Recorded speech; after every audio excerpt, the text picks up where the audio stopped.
You by Visit St. Pete Clearwater.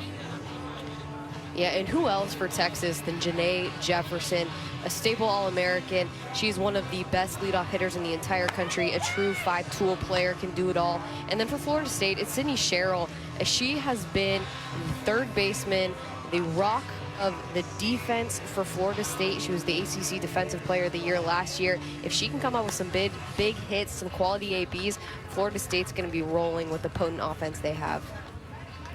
And as far as foundational pieces go, you can say the same for Kat Sandercock, the senior pitcher for Florida State. Yeah. Catherine Sandercock had an incredible 2021 season, and she's picking up right where she left off. She is a power pitcher. She's going to throw in the high 60s. She pounds the lower half of the zone with that drop ball, but she can also sprinkle in a rise ball, a little changeup, just to keep things mixed up for her and to keep these hitters off balance that she's going to face for Texas today. She's waited her time to be the premier pitcher in this program, going up against Mike White's Texas squad with Jefferson at the top. Scott, who just made her debut, hitting in the #2 spot. And a mainstay there in the cleanup spot with Mary Iacopo as well. Jefferson, first pitch swinging, flares it out to left, and it's just a couple steps for Mudge to retire the leadoff hitter. And there's one away in the top of the first. Jefferson wasting absolutely no time, just jumping all over the first pitch. She knew what she was looking for and attacked it, and ended up not getting a base hit, but was right on Sandercock's pitch. So the preseason All-ACC teamer deals a strike to the freshman Mia Scott, who saw the first action of her collegiate career Wednesday in her home debut for the Longhorns against McNeese State. And what it started was, she collected 2 triples in that game. And already high praise from her head coach, talking about how she is, for them, a miniature version at this point in her career of Janae Jefferson, with what they can do 1 and 2 at the top of the lineup. Really difficult outs.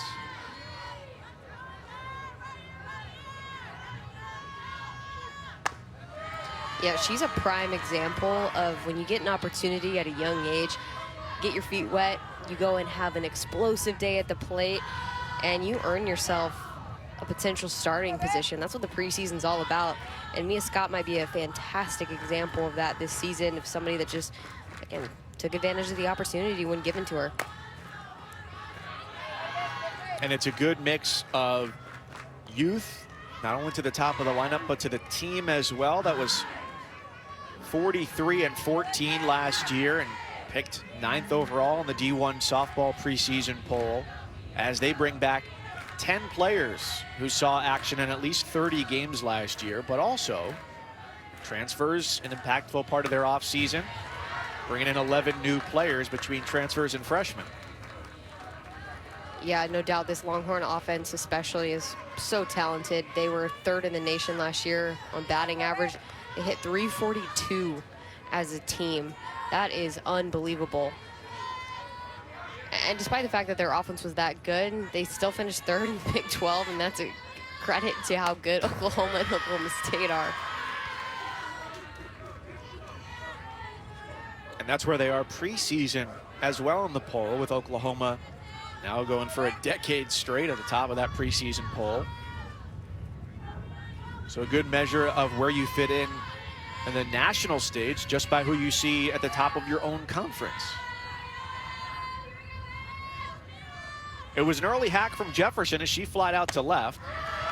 And a battle here between the senior in the circle and the freshman at the plate as the count goes full.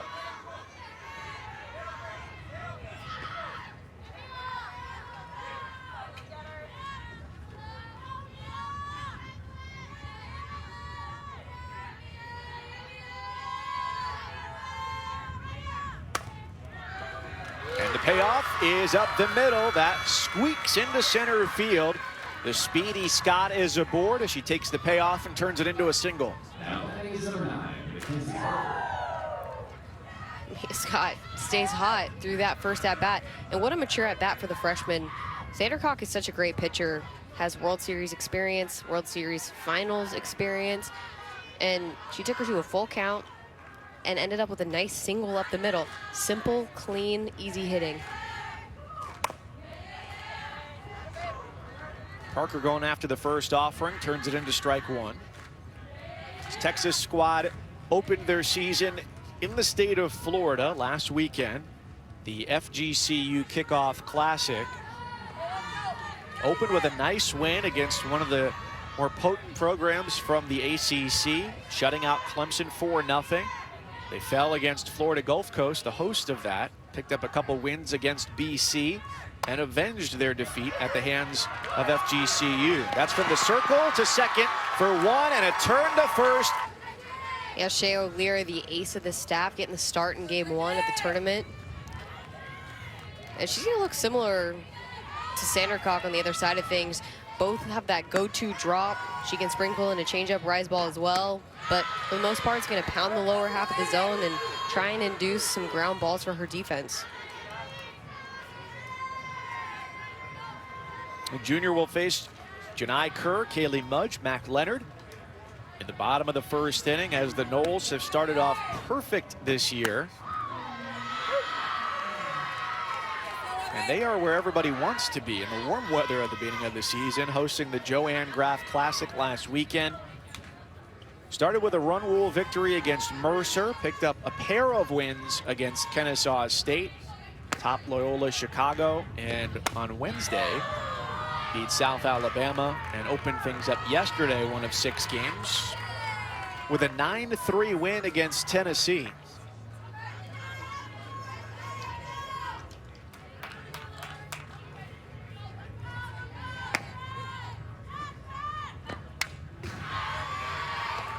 And if you watched that game, Kayla, as you did, you know that 9-3, yes, a very nice number. They put up 5 runs in the 4th inning. It was not the most defensively sound game, though. Yeah, Tennessee and Florida State combined for 5 errors in a single inning, and it got a little messy. But Florida State found a way to finish it out and get the W. As does O'Leary, and that at bat against Kerr, getting it her chase low. Soft contact right back to the circle for the first out. So it's Mudge in the 2 spot, Mac Leonard, who drove in 3 yesterday, followed by Harding, Edenfield, Flaherty. Cheryl, who we just told you about, hitting 7th. Bethany Keene, the transfer from South Florida. And then Sandercock.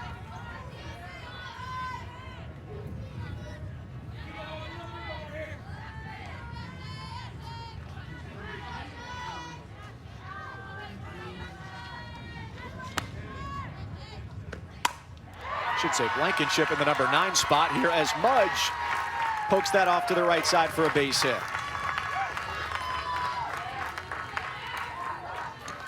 Now, batting number 13, Matt Leonard.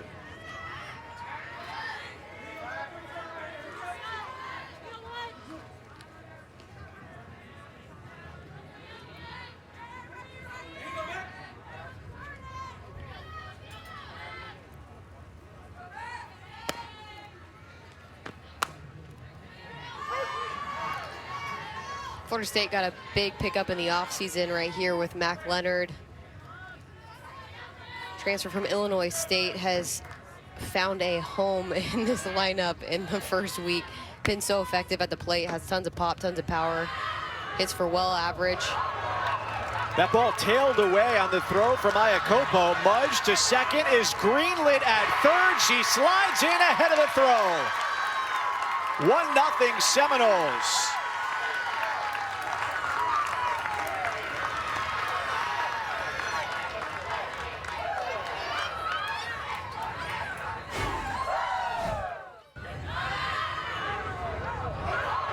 Couple things on this play. First of all, Mudge sees the ball in the dirt and she starts to go.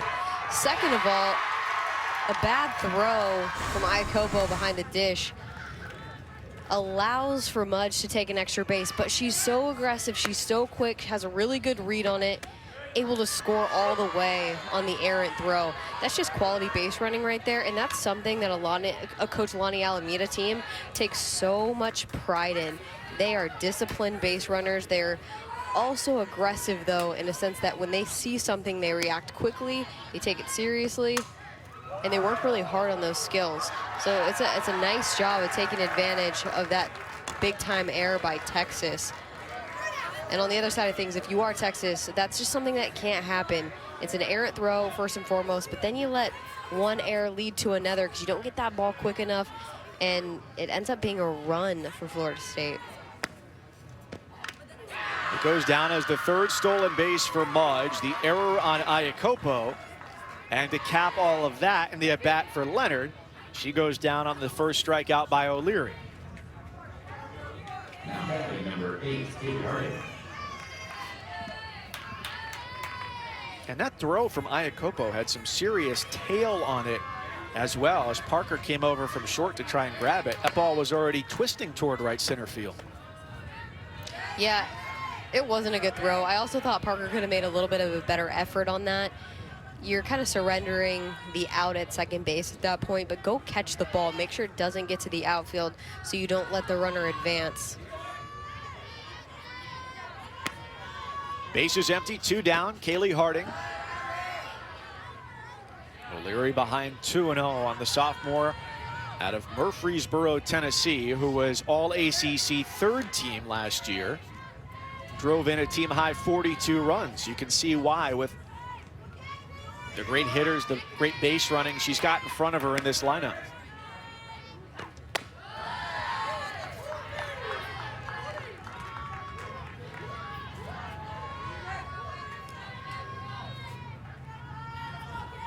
Florida State this season picked to win the ACC for the 9th straight year. We talked about the Big 12 and how dominant in the polls Oklahoma has been at the top there. Florida State the same. That's in the air to left field. Cantu settles underneath, makes the catch, and the inning on the young season. Look out for them in the SEC. They have turned a corner since last season, had such low home run numbers, only hit 22 on the entire year, and they're above 10 now. We're 2 weeks in, barely 2 weeks into the season. Mike Cousins, along with the 3-time All-American Kayla Breaux, as we get settled in here for a top 10 matchup between Texas and Florida State. 3 batters to the plate in the first against Sandercock, who allowed a single, but then quickly rebounded with a double play grounder to get out of the inning. And it's the powerful bat of Mary Iacopo, preseason All Big 12 after last year leading the Longhorns with 16 home runs.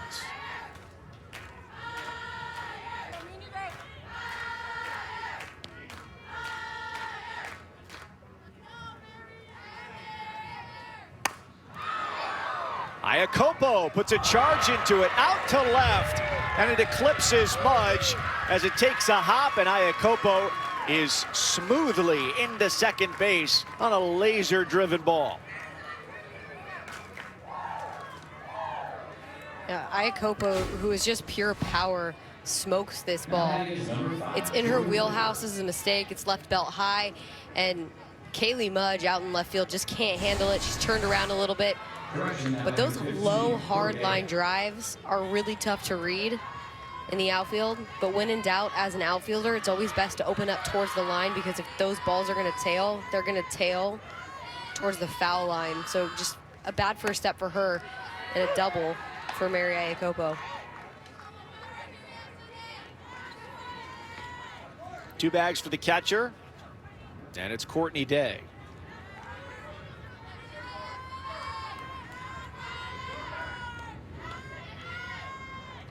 So in the blink of an eye, the Longhorns have the opportunity to tie things up here with just a base hit. Day lays down the bunt, looking to move Iacopo to third with nobody out, and now finds herself facing a 2-strike count.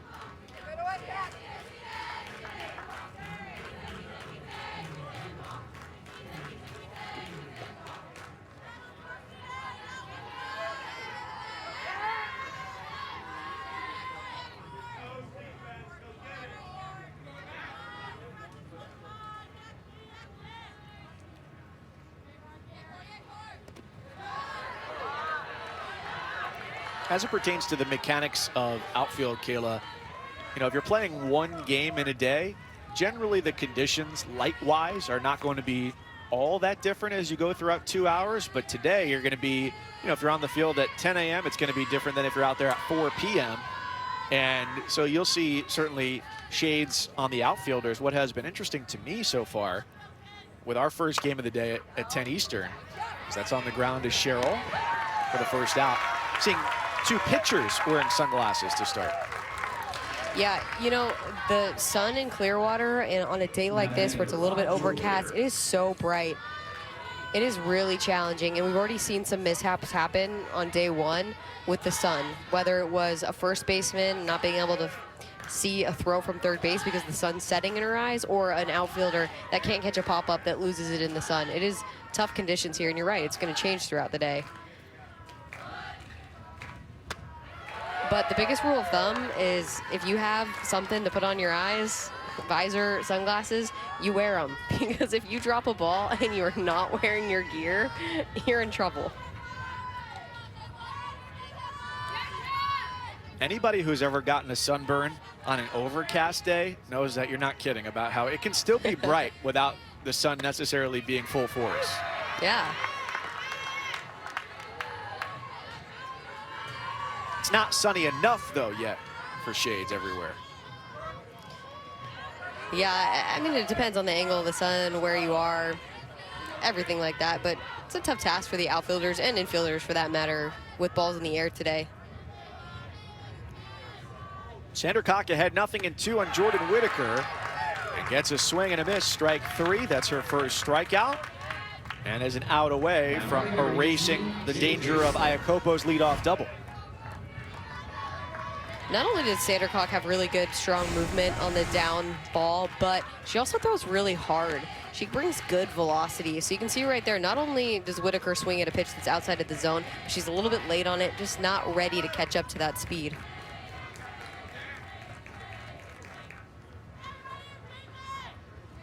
J.J. Smith, right through the first offer. You see right there, there's that velocity again from Sandercock.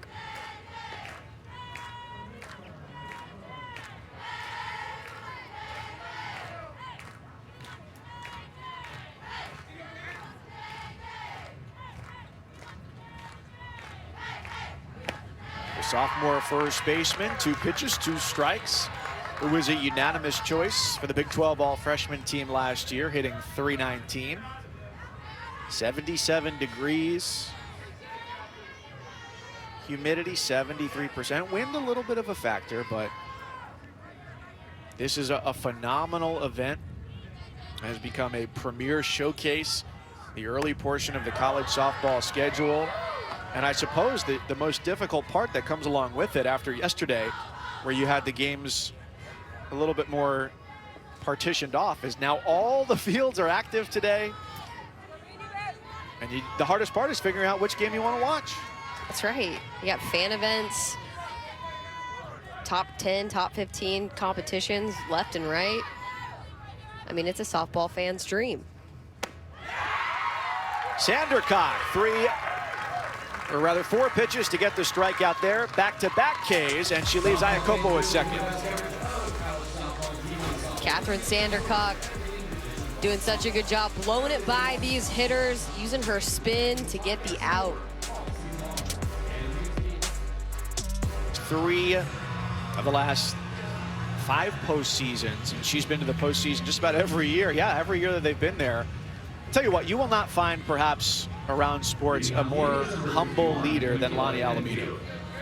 She's such an incredible coach, and you can tell how much her players, first and foremost, love her, how much they're willing to play for her. I mean, they lay it all on the line, and it starts at the top with Kocha. They call her Kocha. And she's built a winning culture year after year. And, you know, no matter what they look like on the field, whether they're a power hitting team, a pitcher-led team, whatever it may be, she just finds ways to get her team to buy into winning. And she creates a consistent culture every single year with her players. Edenfield on the ground and through into left for a base hit.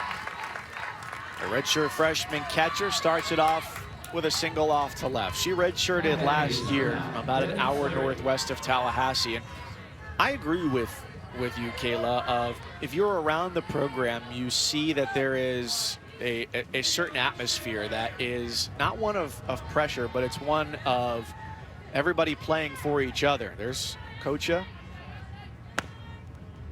and there's an intensity, but it's not like it's a top-down intensity where there's the coach who's there to yell at you and get in your face and fire everybody up. And everybody's had somebody like that, whether it's been a boss or a coach at some point through your life. This is players doing it for each other, because it starts when you walk in the door to beyond when you've graduated the program. Yeah, without a doubt. And you even mentioned Edenfield and redshirting.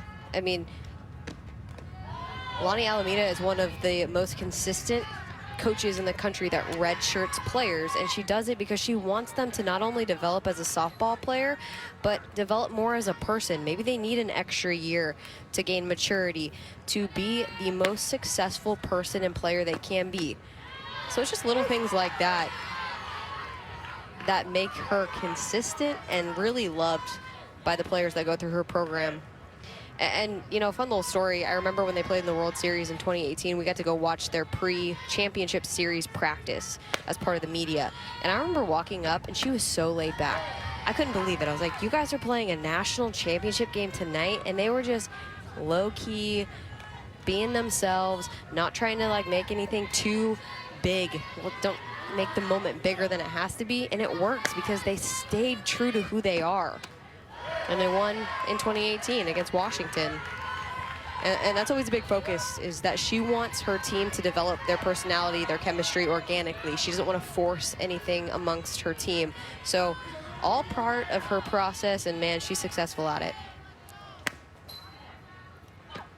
3-2 to Flaherty. Back-to-back base hits for the Noles. So they've got something working already, a 1-0 lead. And 2 aboard to start the second.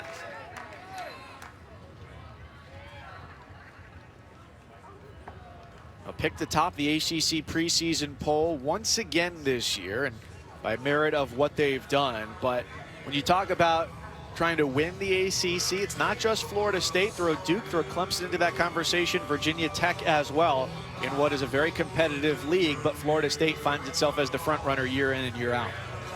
Yeah, it used to be Florida State, and that was pretty much it.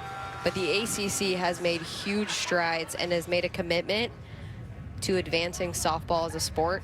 They go get Coach John Rittman to start the Clemson program. They start the Duke program. Virginia Tech is stronger than it's ever been. So, I mean, kudos to the ACC for making each other stronger and better and making a commitment to improving their sport in that conference.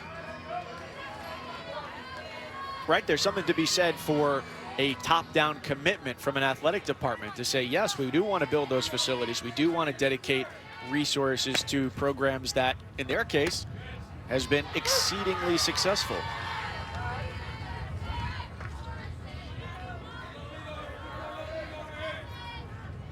And, you know, as we're going to see this weekend, which is a huge weekend for women's sports on ABC and ESPN, you provide the platform, and the ratings will follow. The viewers are there. The bases are full of garnet and gold. Edenfield, Flaherty, Sherrill now with a single to bring up Bethany Keene. The runners at every base and nobody out. What a fantastic job by this Florida State lineup. They know what kind of pitcher that Shea O'Leary is. She's a down ball pitcher. So what do? They're trying to hit low, hard pitches up the middle. Really fantastic barrel control. A nice job. Not trying to do too much at the plate. They're not trying to elevate. They're trying to get nice, simple base hits. And here they are with bases loaded, no outs. And that's the strength of this Florida State team so far this season, is they've had plans at the plate and they're executing those plans. And they've been able to do it in multiple ways. They've shown off a little bit of power, a little bit of speed, the base running from Kaylee Mudge early in this game. And now they're showing off the consistent, easy hitting of singles up the middle. This is Bethany Keene's spot in the lineup. Pinch hitter here is Hallie Waycaser, the redshirt freshman.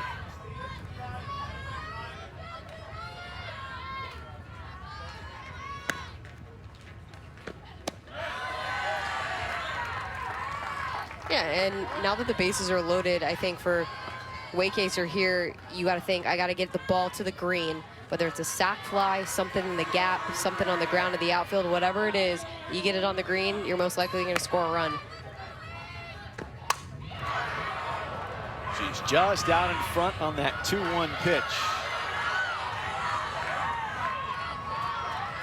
Yeah, she was on it. Had the distance.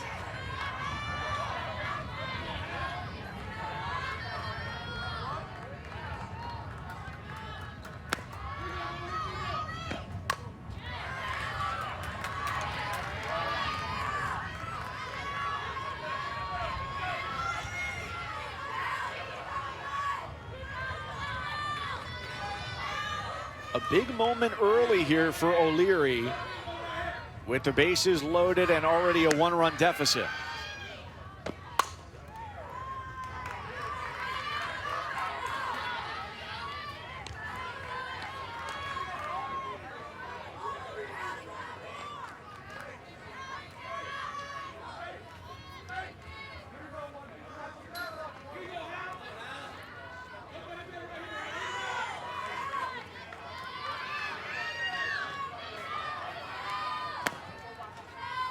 Two-two. And that's a called third strike. Big pitch from O'Leary for her second strikeout. And she retires the first Seminole of the inning after 3 straight singles. Yeah, she went inside, inside, inside, and then boom, drop ball in the outside corner to freeze up Waycaser.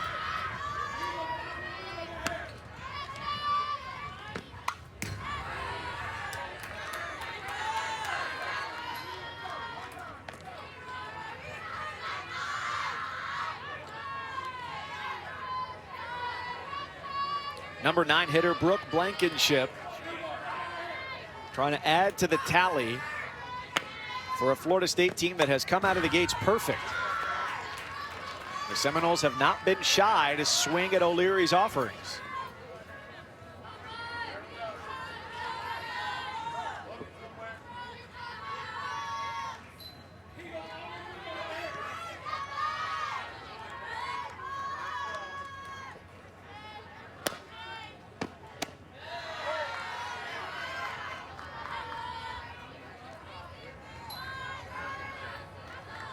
I want to speak something into existence as well. So you talked about the culture with Florida State. They have a coach's podcast. Or maybe I should say they had a coach's podcast. I don't want to put it in the past tense. It's called Coaches with Coffee. The FSU softball podcast. Coaches and Coffee, excuse me. But the last episode, this was a constant a couple years ago. The last episode that I see was published April 13th of 2021. I know the pandemic threw a wrench into everybody's schedules, but I can't be the only one clamoring for that to come back. That sounds like they need to fire it back up.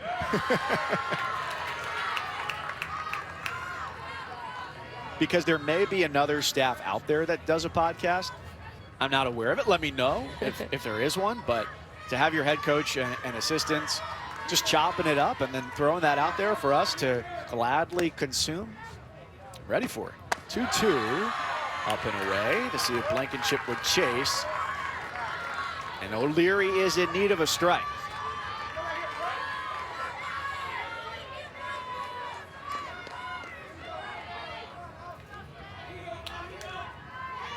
Enfield Flaherty, Sherrill on the base pass.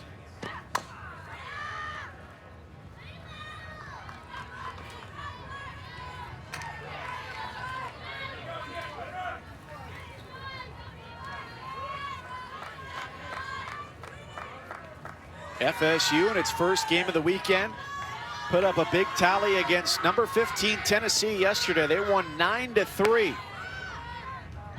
8th pitch to Blankenship is inside, ball 4. O'Leary walks in a run as Enfield touches home, and it's 2-0 FSU.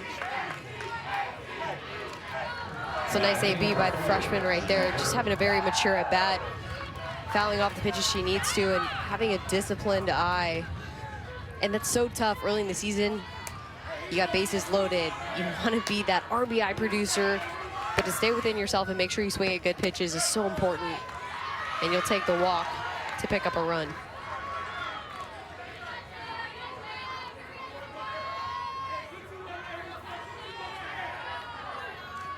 They haven't necessarily scored in conventional fashion, but in a top 10 matchup, you take the runs any way you can get them. Kerr waves at a ball on the dirt. 1 ball and 1 strike. As the on-deck hitter, Kaylee Mudge, singled, stole second, took home on a 2-base throwing error by the catcher Iacopo. And there the bases loaded walk.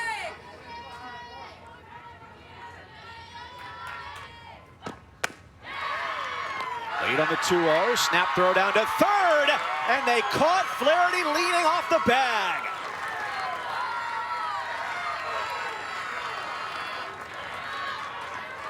That's a big time play right there by Mary Iacopo.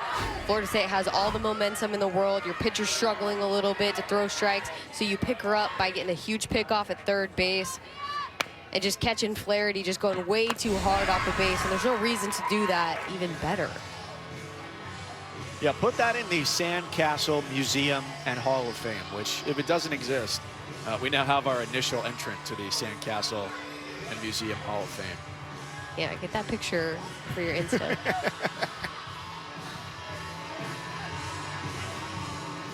Well, it was a potentially huge bottom of the second for Florida State, but with some great defense and pitching, Shea O'Leary and Mary Iacopo helped them get out of trouble, limiting Florida State to just 1 run.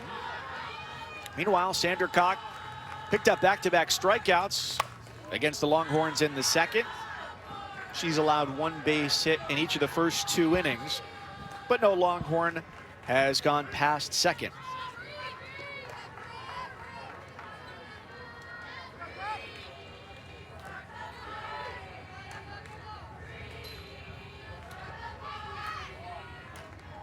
Pitch to Cantu. It's a called strike.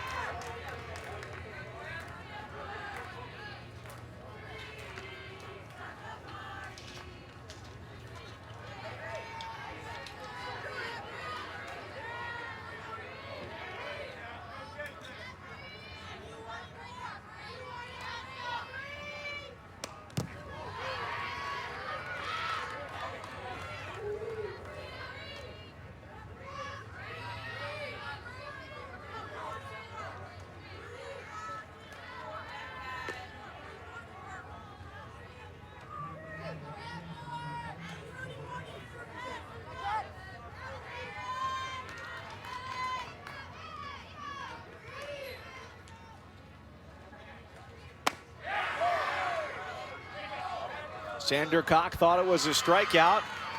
And a look on to first. Alex Leet, the umpire, says no swing, so it goes 1-2.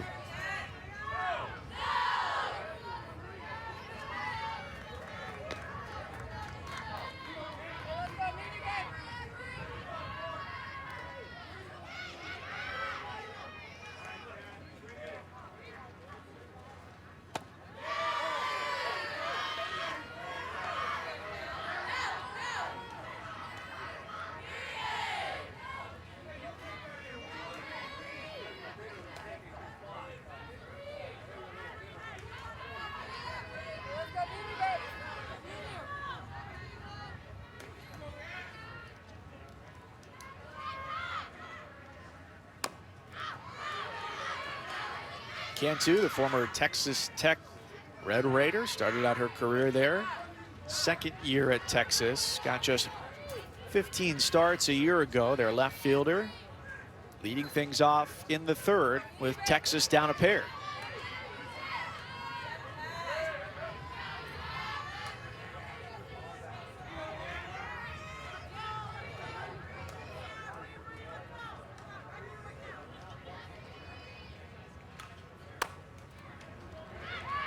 And a slow chopper on 1 hop is easily taken care of for the out.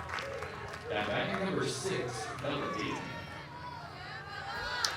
Sunday afternoon, ABC. There's going to be a special edition of College Game Day, and that takes us to this matchup. Tennessee and South Carolina, with the Gamecocks the head of the class in the SEC at 12-1. Look out for Aaliyah Boston, one of the best post players in the country there on Dawn Staley's squad. South Carolina, Tennessee. Coverage starts 1 Eastern. You can watch that on the ESPN app as well. And something we heard from Coach White in these preseason calls was that this is one of the deepest teams that he's ever fielded at Texas, and he just feels the depth is there. And Bella Dayton's a great example of this, as somebody that's working her way into the lineup, playing in center field. They have options on the bench, fighting, having quality competition for starting positions. And that's what's so cool about playing in a really good tournament like this, is you get the opportunity to play against quality pitching and see who's the gamer on your team, who maybe doesn't show something in practice, but when the lights are on and you put them between those white lines and they're facing an opponent in a different jersey, they just shine a little bit brighter. You can give some players some roles on your team that way. Well, and with Dayton, too, here, the transfer from Arizona, where she played a couple of years, she got into 64 games, started in the outfield in their opener in the Women's College World Series, and only started a handful of games last year. But clearly somebody, by where she came from, has been on a big stage before and is ready for that competition.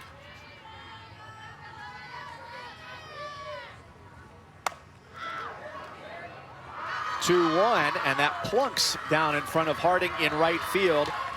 Third base hit for the Longhorns. See if they can make anything of it. Yeah, no, you make a great point, and how impactful transfers have been in the college softball world the last couple of years. But Texas went into the transfer portal and got some game changers for their program. And we're seeing Shea O'Leary in the circle today for Texas, but Haley Dolcini, the transfer from Fresno State, might be one of the biggest impact transfers of the year. She's a big-time strikeout pitcher, brings the rise ball to the game, and he's really excited to have her on the staff. Dolcini's one of those pitchers where when you look at the national leaderboards in certain stats, in her case, strikeouts, she had 259 in 180 innings last year. You go, man, I would love to see more of that player. And she moves herself into a power conference coming from the Mountain West with Fresno State and has a great opportunity. She was the Mountain West Pitcher of the Year last year. Yeah, and that is the beauty, is that there's a place in a position for everybody, and the transfer portal opens it up for players to grow, to maybe expand their reach, to play at a higher level if necessary, if they're fit to. And Haley Dolcini is a great example, has a year left to go try something new and really challenge herself in a Power 5.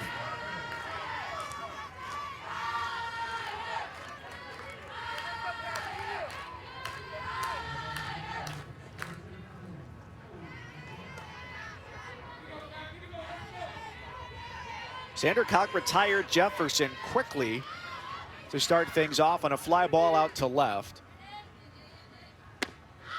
And now falls behind 3-1.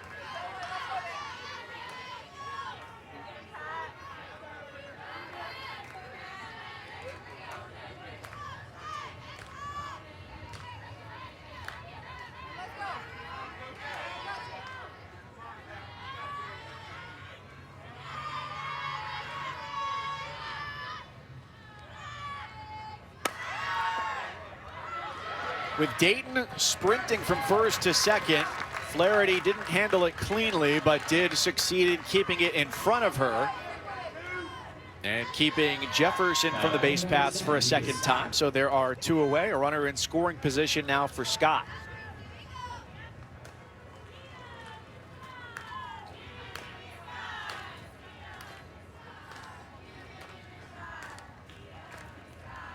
Coach Alameda to the circle with Scott coming up.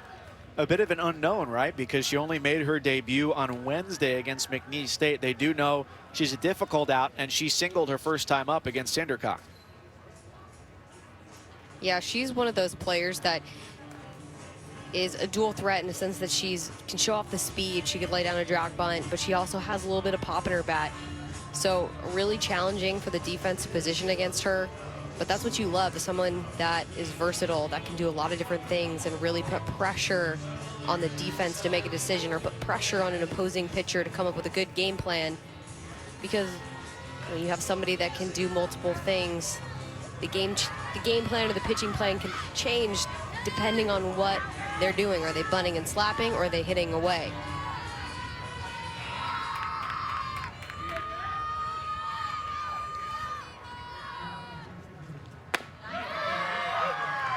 They started with a strike.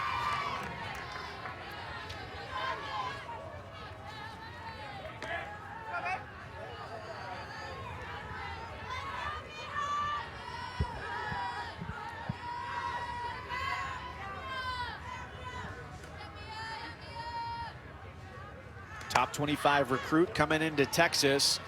Sends that down the line to left. Mudge is over to track it down. 3 times in the first 3 innings. The Longhorns have put a runner on base. I'm sure you've got no favorite in that game. No, definitely not. She's Kayla Breaux, the 2012 national champion at Alabama. Mike Cousins along with you. Bottom of the 3rd, Florida State with a 2-0 lead over Texas, with 1 in the 1st and another in the 2nd.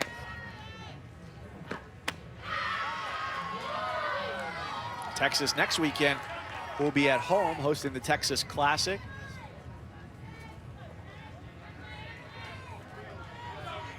As they invite in Texas State, UTSA, among others. And they're on the road here early in the season. You'll remember last year, weather really impacted their schedule to get things going. So to be in warm weather is a welcome change, although you think February in Austin, you're in pretty good shape, but can never predict the inclement weather. So Mudge, who recorded the final out in the top of the 3rd, here starts off the 3rd as she takes first and brings up Mac Leonard.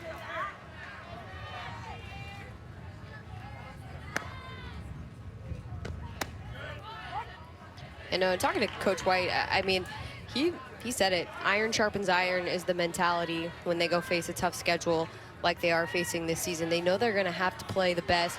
You know, last season they ended up losing to Oklahoma State in Super Regionals, and I know that they're disappointed in that result. And we're a game away from potentially making it back to OKC. So how can you strengthen this team with some newcomers sprinkled in to really fortify yourself for a postseason run? And he feels like a tough schedule is the way to do it. Wild pitch allows Mudge second base.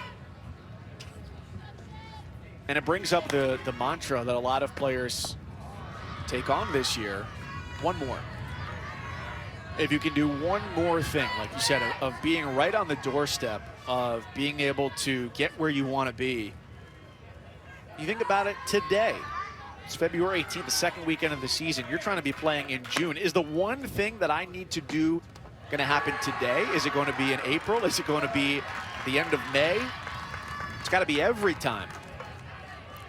Yeah, no doubt. And the mentality, too, is that, you know, this season is a marathon. It's not a sprint. You can't give everything you've got at the very beginning of the season and then take some time off. You got to really take everything one day at a time, bring everything you have every single day, not look too far ahead, because it's a long season.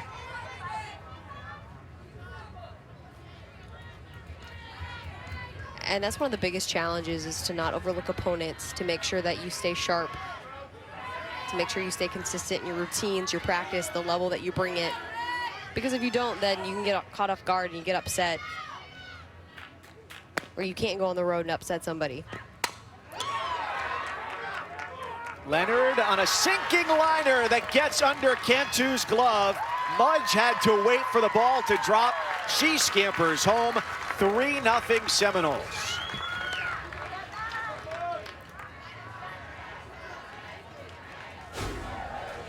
Mac Leonard showing why she's a good hitter. This is a ball down low. She makes a great adjustment, drops her barrel completely, just finds a gap out in the outfield. But again, that's barrel control. She knows that ball's low in the zone.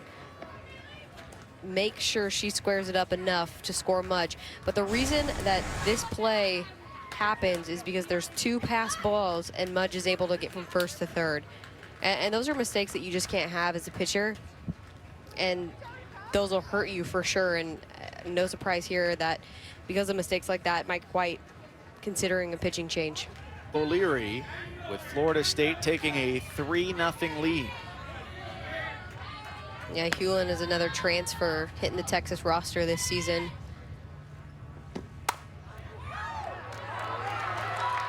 That's off the glove of Parker at shortstop. Stays on the infield. Leonard over to third. And it has not been one concussive blow from Florida State. They've just been chipping away at the Longhorns. Yeah, you can see right here a little jam shot by Harding that's able to sneak by Mackenzie Parker at shortstop. But those are the kind of hits you'll take in this game. Anything to pass the bat down, especially with no outs.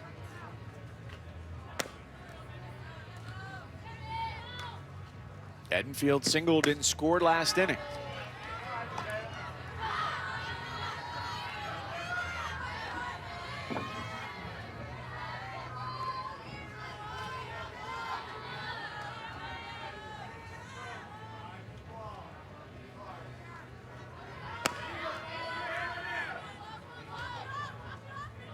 After the infield single, ball and a strike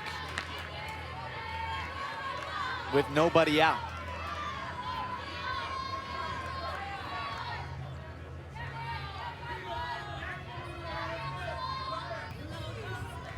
Yeah, that was a shot.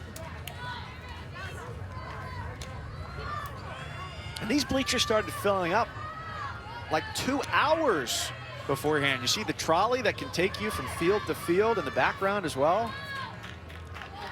I mean, this tournament's sold out. This is the best show in softball in February.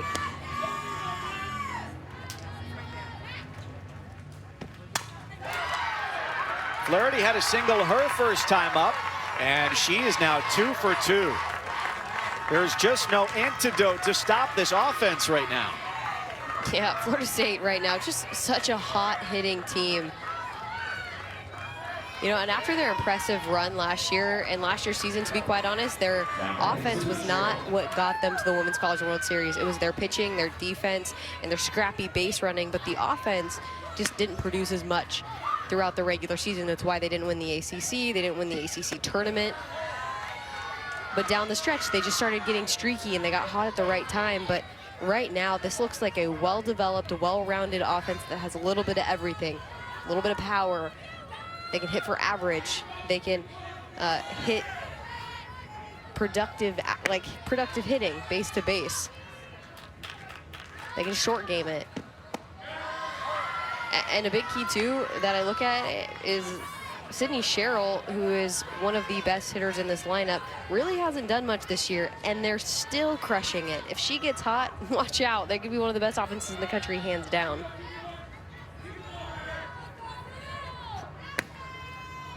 She was preseason All-ACC, singled her first time up. That's a dart up the middle. Flaherty up to second, as Jefferson came across from second to just get in front of that ball. And just taking a look at her leg there after running through the bag. Or perhaps her knee.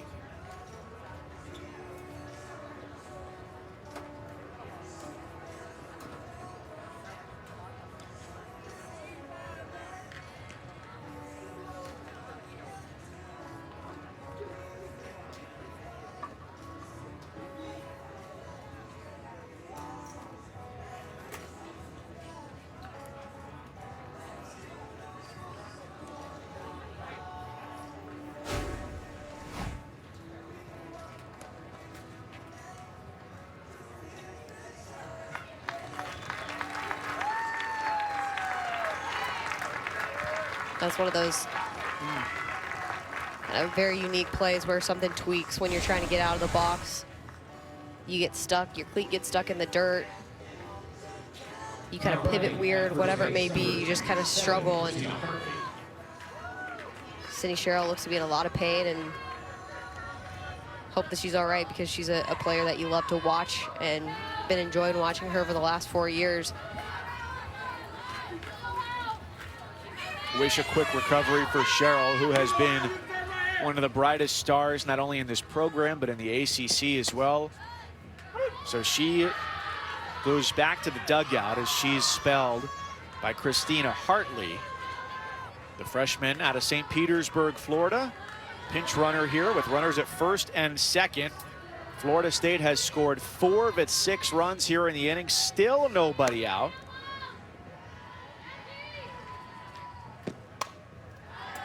And it's Waycaser who came in, pinch hit in the second. She stayed in as the DP.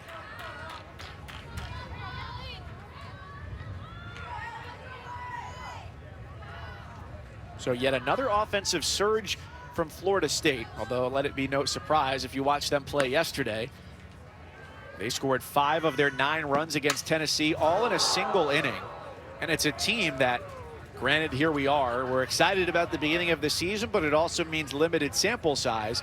They're hitting .400 as a team in just a handful of games. Yeah, I think what's impressive is just 1 through 9, they've been really successful this season, and that's why their team batting average is so high.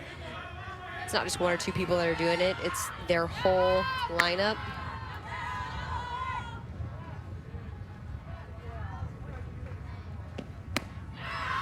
.02, and that ends a string of 5 straight base hits to begin the inning, including a pitching change. And Waycaser is the first Seminole retired in the last of the third.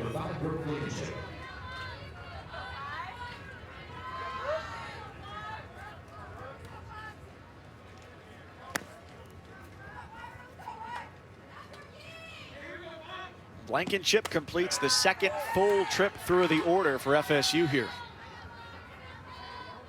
Blankenship, a freshman that was competing, when we talked to Coach Lonnie Alameda, was competing for a shortstop position with Josie Muffley, and they might go back and forth, but credit to the freshman for competing to try and earn herself a starting spot.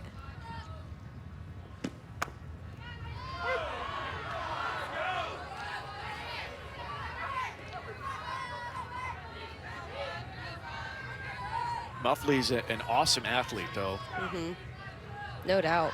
She That's came why onto it's the so scene impressive. with I think it was that game against Memphis, where she made the leaping catch coming over on a throw down from home plate, and then made the tag between her legs.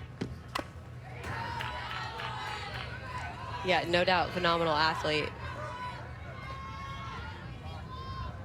She actually made a play on a foul ball earlier in this game behind the fence in the dugout. Just ready at every opportunity. That's right.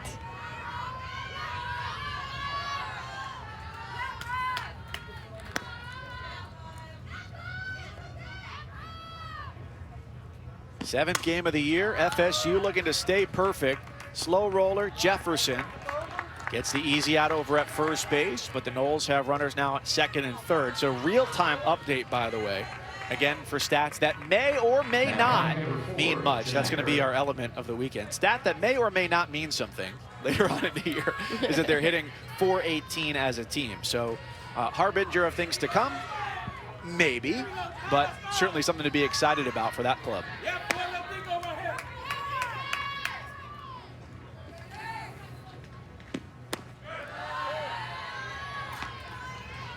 It's Kerr, batter number 9 of the third frame.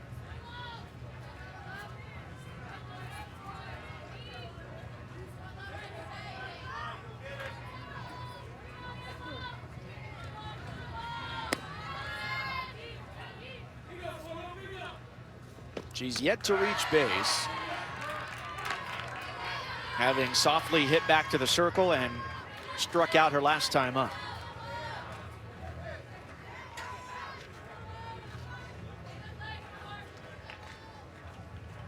And as it happens, she's just one of 2 in the lineup who have not reached so far, as the Noles have not gone down 1-2-3.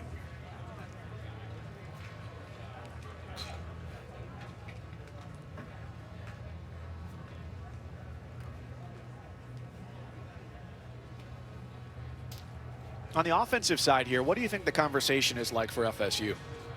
Yeah, I think they're relaying at this point what Hewlin's throwing, just kind of saying, hey, here's what we're seeing, here's what to look for, whatever it may be, and to keep it light and loose. What they're doing is working, and that's what's cool about an offense when you are clicking and you feel like you're just passing the bat down consistently. It's a lot of fun, and you enjoy it, and it kind of gives you a hunger to keep it going and to not be the one to, oh, I'm going to be the out, or I'm going to get the second out of the inning, whatever it may be. So, honestly, they're probably just having a good time. Keeping it simple. Relaying information and getting ready to try and score 2 more runs. The pressure, but like a good pressure? Yeah, in a good way. You know, hitting is contagious, and it goes both ways, positively and negatively. Seminoles are definitely in the positive camp right now.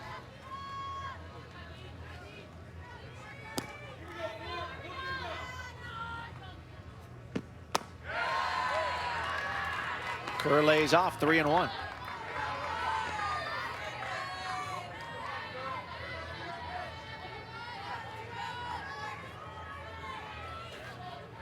Yeah, I'd say they're keeping it light. Yeah, and that's who Florida State is, right?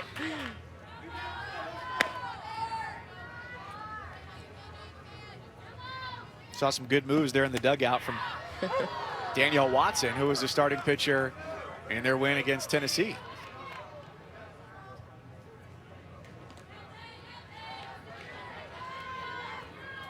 And I don't know pound for pound which sport has the most stars on TikTok, but softball's got to be up there in terms of, you know, I got 500,000, 600,000 followers. Not me. Yeah, Some of the there's stars. there's some superstar TikTokers out there. 3-2, it's flared to the outfield, a diving try by Dayton, and that rolls all the way to the wall. The onslaught continues from Florida State. They had 6 straight reach to start the inning, and they've turned it into a 6-run inning, 8-0.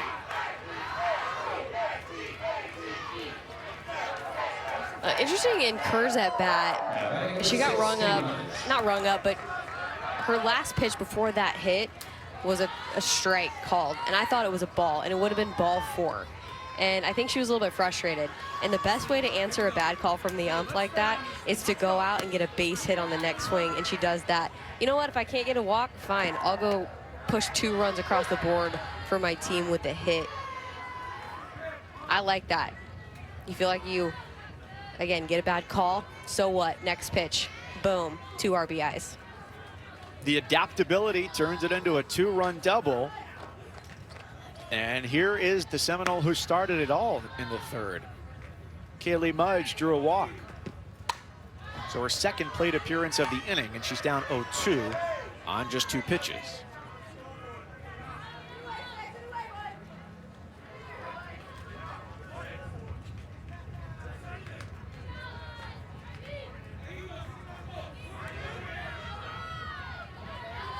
Mudge walked, Leonard doubled. And that's where the pitching change occurred.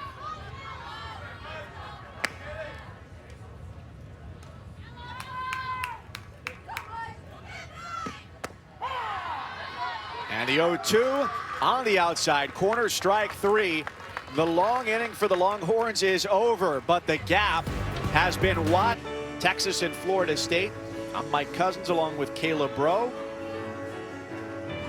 And so far, it's the Seminoles doing what they did offensively yesterday as they dropped a 9 spot on Tennessee in their Clearwater opener.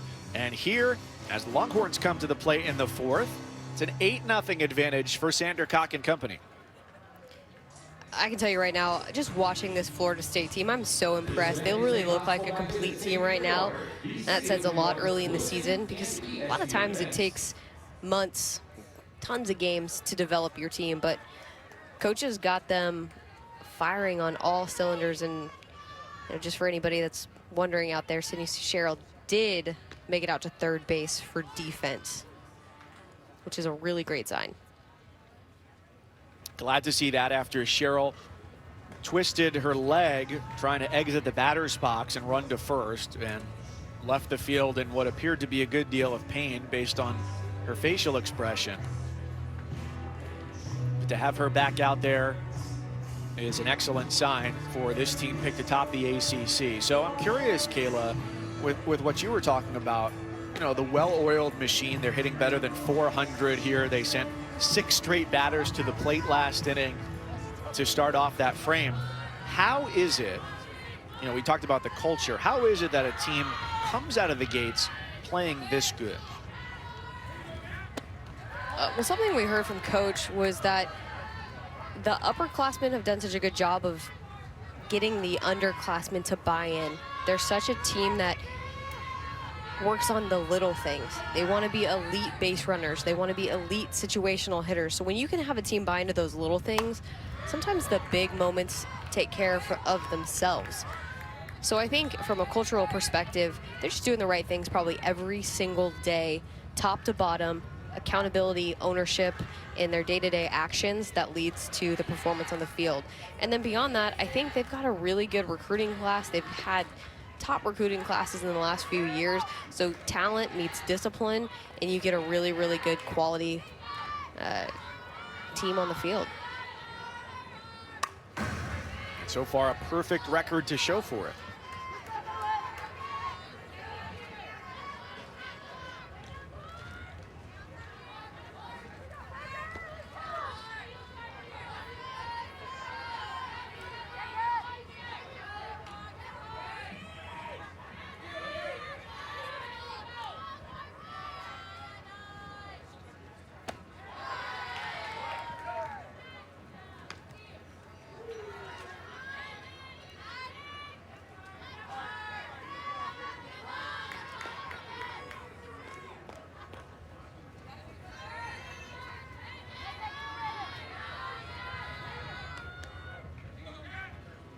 Sandercock, who waited her time to become a #1 at Florida State, working behind Megan King for a couple of years.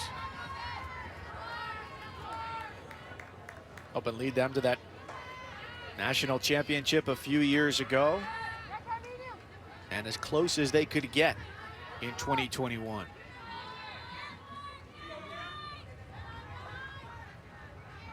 Two and two on Parker, the shortstop, leading it off. She battles away another offering from Sandercock.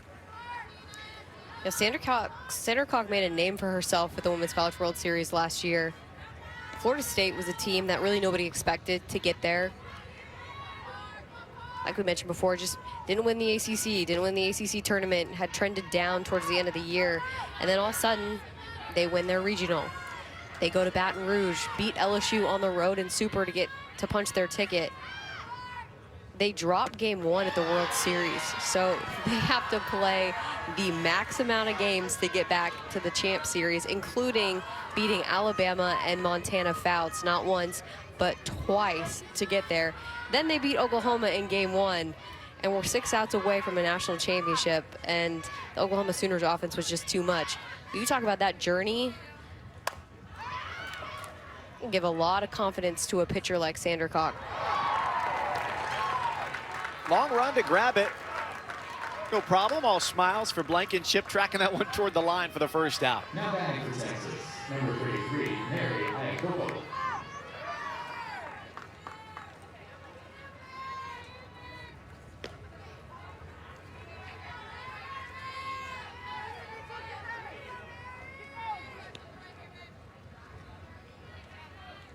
Mary Iacopo, a central part of this Texas program.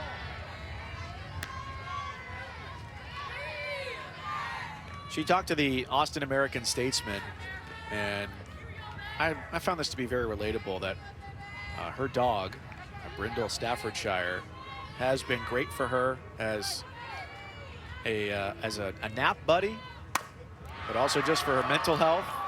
And she gives that one a ride out toward right field. Mary Iacopo has the Longhorns on the board. The solo dinger, 8-1 for the Longhorns backstop.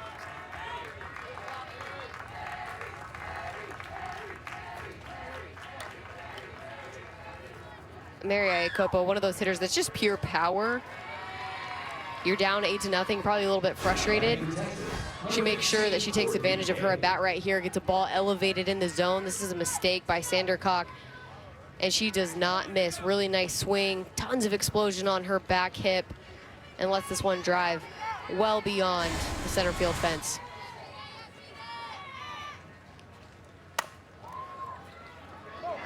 Courtney Day swinging, Blankenship diving. Her throw to first is just tardy.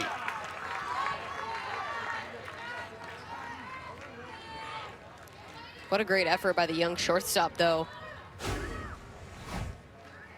Slow roller a little bit up the middle. She's showing off her range, snags this. Just doesn't quite have the quickness or the arm strength to get that one in time from her knees. What a tough play, but a great effort.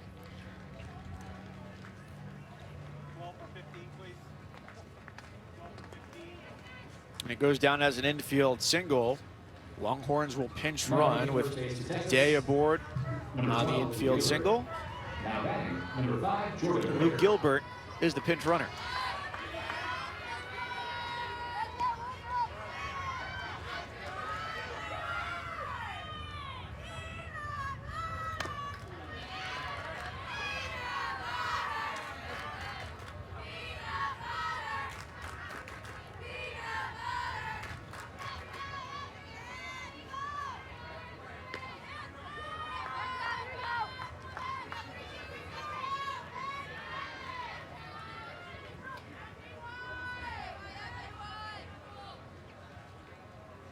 Whitaker down 0-1.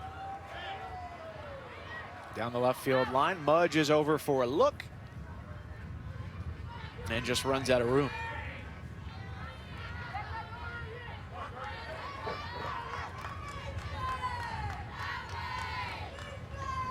Oh, Kayla, you and I in our first game saw a near no-hitter between Oklahoma State and Michigan. And for the Wolverines, they didn't collect their first hit until the top of the 7th inning. But once that first hit came, just a bloop double, get things going. The offense started to spark a little bit there. Perhaps that can be the case here for the Longhorns with Iakopo's first home run, but in response, Sandercock strikes out Whitaker for the second time. Yeah, it's those moments that when you're down 8-0, your back's against the wall. Sometimes somebody needs to spark something, and Mary Iakopo was probably a little bit pissed off and frustrated that they're down 8-0. And for some people that like to fire and it makes them have a really good at-bat, she goes out and hits a home run. And Texas has got a long way to go, but I can tell you right now, every little bit matters. Piecing together some hits, trying to make something happen can help gain momentum, maybe not for this game, but for the next game. Pinch hitter Lauren Burke.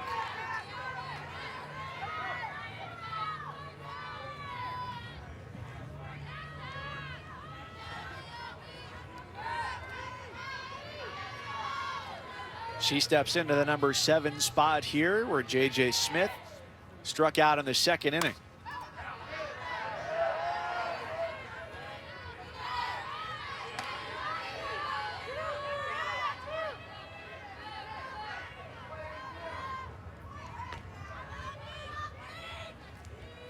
Burke has been a presence after starting her career at Oregon in 2018, all freshman team in the Pac-12.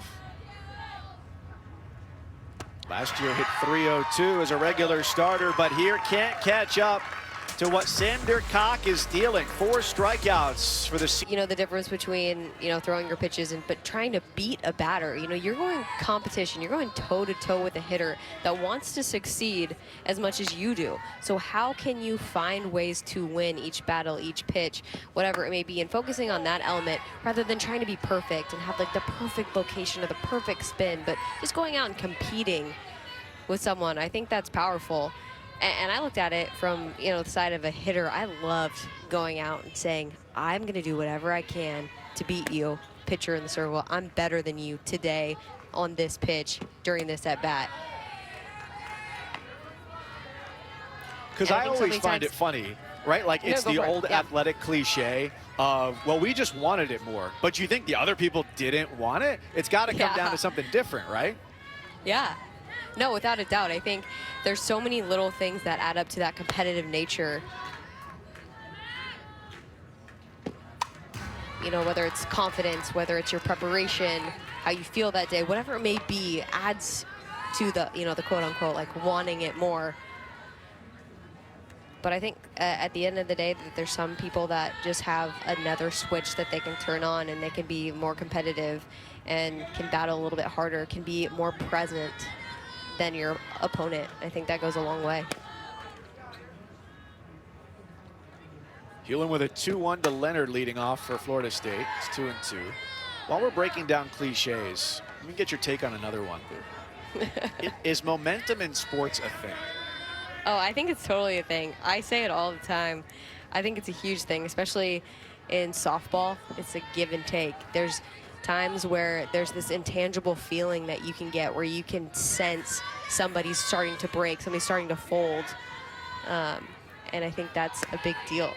And kind of mentioned hitting is contagious. You can feel sometimes when your team is on it, when everybody's seeing the ball well, and you just want to pass the bat down. It's real. I don't know, I can't, you can't see it, but you can feel it. See, the way I look at momentum is, everybody on the field is good, but you don't play your best all the time, right?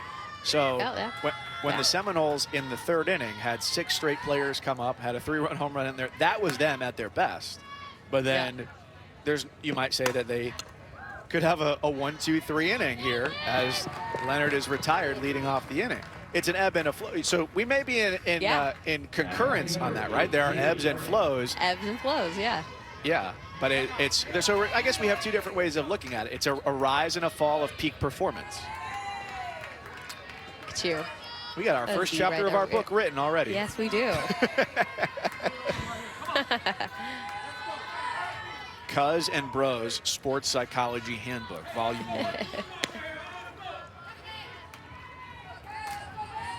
Kaylee Harding is the batter with the bases clear. All right, I'm going to give you another situation where I think momentum or that feeling comes into play. I think there's times in sport where you see a teammate do something and it inspires you to do something as well. And I think that happens. I've had moments in my playing career where, you know, we're down 2 or 3 runs and we've had 4 bad innings where we're not getting any kind of offensive production. And somebody comes and hits a shot out to center field, and all of a sudden you just feel this surge of energy.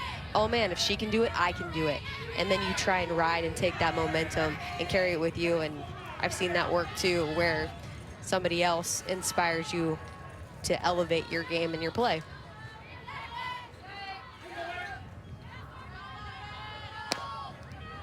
And I'm curious to know, like, here's a 2-0 pitch. Who was that for you? Oh, there's so many players. I mean, it changed all the time, but there were so many players.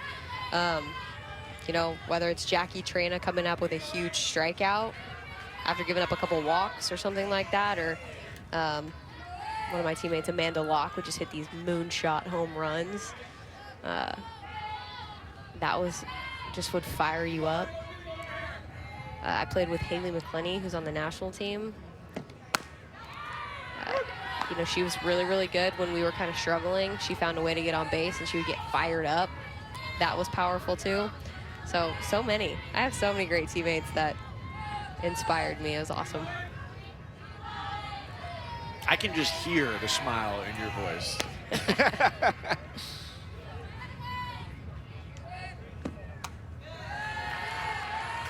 So it's ball 4 to Harding, and that brings up Edenfield, who's had the biggest swing of the day so far, her last time up in the 3rd. Yep, when you get a pitch that's this over the plate, you are a happy camper as a hitter, and she takes advantage because that one was right in her wheelhouse.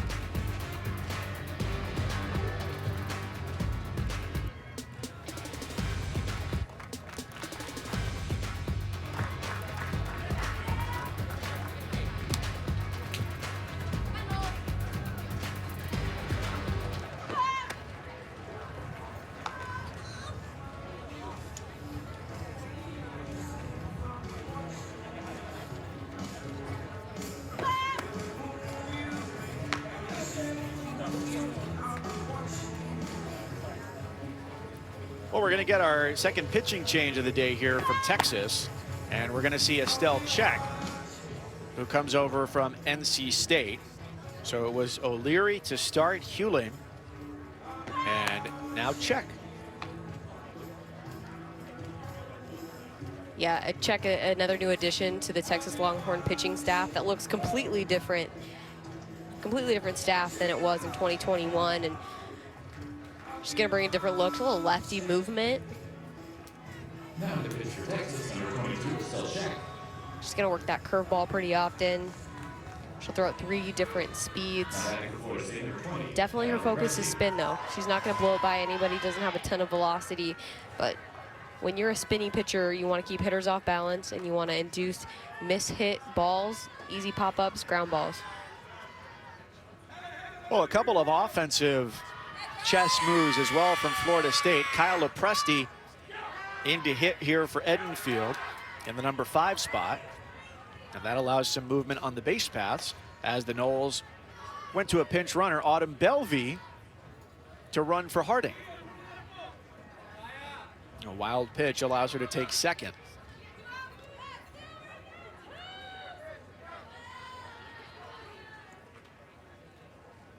Critical runner at second base for Florida State. Could put them back up by the 8-run threshold. Another ball in the dirt. Couple more free bases. How good Florida State's been hitting, you don't need to give them any free passes, and it's been an Achilles heel of Texas all day today. Just too many balls in the dirt, pass balls, mistakes to allow them to advance on the base paths.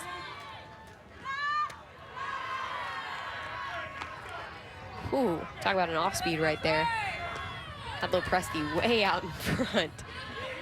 But I think that's something that Texas can take back to the drawing board and say, we need to clean up these things. Makes it harder on everybody, makes it harder on the defense to make plays behind you. More room for mistakes and errors. And that was something that Mike White talked about. He said, you know, last year we set records offensively, so we really had to look at our pitching staff as one of our weaknesses and where we can make improvements to try and make a run to OKC. He owned that, and I think that's very powerful, is recognizing where you need to make improvements and then going to work. They added Haley Dolcini, the Mountain West pitcher of the year from Fresno State. Now batting number 9. Hewlin from Houston, Check from NC State, which was a team that had a lot of offensive firepower last year in the ACC. Devin Flaherty already 2 for 2 with a couple of singles. Now her 3rd plate appearance. 8-1 Florida State. They scored 1 in the first, 1 in the second, and then 6 in the third to build their formidable advantage.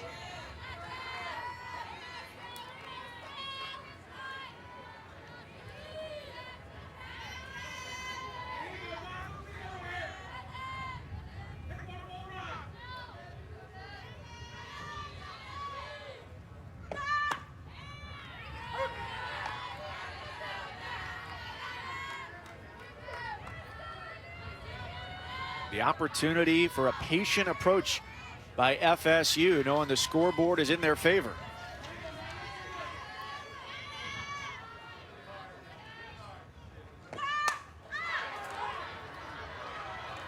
That's high in the air, out toward left. Belvey is across to score a crucial run. That puts even more pressure on Texas, 9-1 on the sacrifice fly by Flaherty. Flaherty does a really good job of understanding situationally. All she needs to do is hit something deep enough to allow for the sac fly and score, and she does exactly that.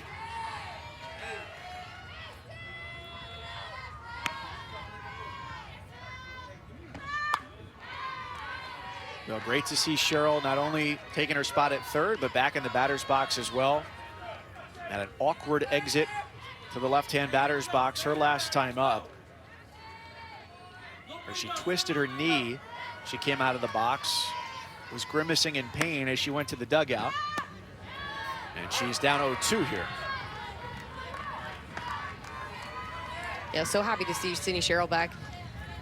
She's just one of those talented players that you love to watch, plays the game the right way.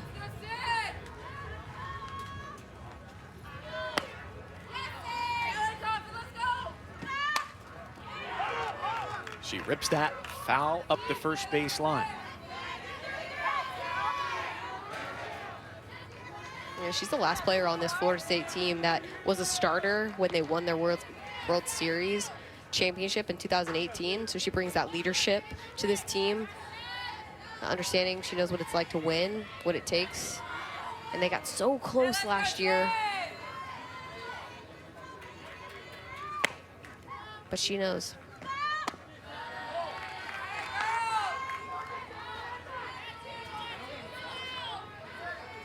And their run scoring has been really impressive. Their first 6 games, all wins, averaging 8 runs a game. But their first 5 games was not against power conference competition. They put up a big number yesterday, 9 against Tennessee. St. Pete Clearwater Elite Invitational, presented by Wilson, is brought to you by Visit St. Pete Clearwater, Florida. And Wilson Fast Pitch, leaders in softball innovation.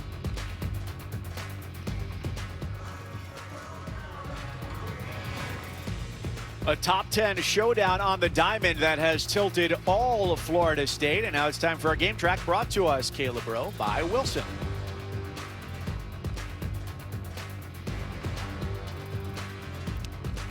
Yeah, it's been all Florida State in this ball game. I mean, 10 hits, 9 runs. They've been so clutch, and it's everything. It's the situational hitting, it's the power numbers, it's all there. And they've capitalized on some big mistakes by the Texas pitching staff.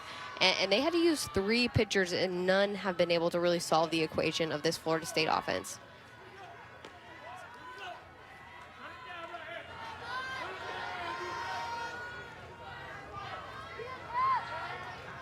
So pressure is on with an 8-run lead to put some offense on the board for the Longhorns here. And that's a way to get things started, with a ball right back up the middle for a leadoff single to get things going for Texas. A nice hit from Alyssa Washington. Now batting number 6, Bella Dayton. Sandercock trying to make it a complete game. She can get 3 outs without a run crossing home plate here, after she pitched an inning in relief yesterday in their win against Tennessee.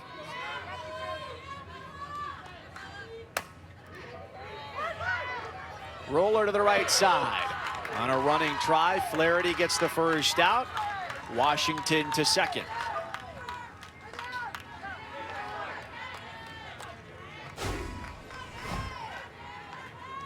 Just off the end of the bat right there by Dayton. This is a nice job by Flaherty over at first. And Dayton thinks she's going to be safe at first. It's a tight play, so close.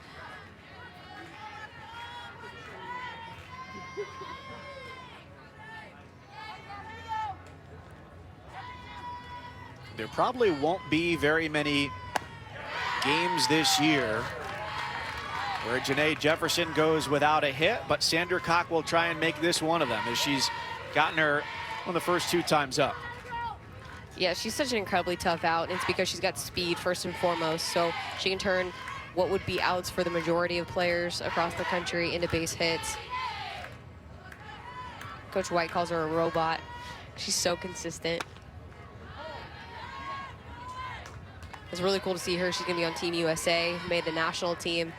Really outstanding career for her. She's just one of those players that you can't take your eyes off of.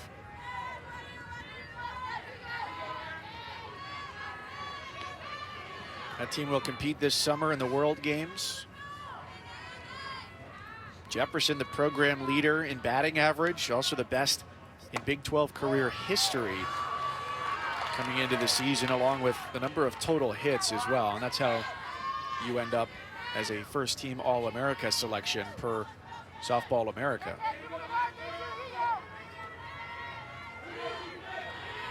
So a crucial runner at second, with Texas trying to avoid a run rule defeat.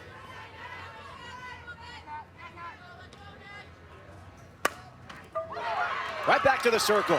Sandercock has the Noles within an out of their 7th victory of the year. Sandra Cock helping herself out, but she's been so efficient today. Her pitch count only at 65, and it's such a benefit if she's able to close out this final out to do the run rule, to have a run rule in effect. You get a little bit more rest, you keep your pitch count low. It's a long season. That could mean huge health implications down the road towards the end of the season.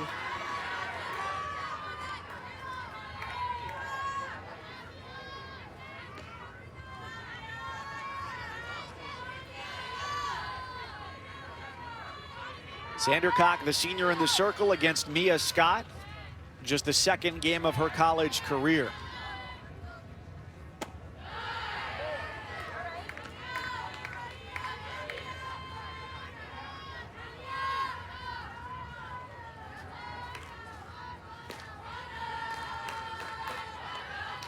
Scott won a state title on the Longhorns home field in Austin. Now wearing the white and burnt orange. 1-1, and a base hit could well keep them alive. But now Texas down to its final strike here in their first game of the day.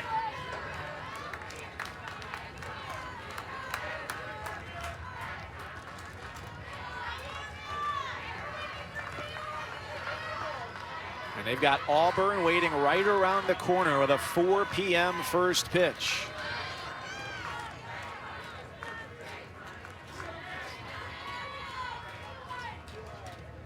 Sandra Cock with a 1-2, wasted off.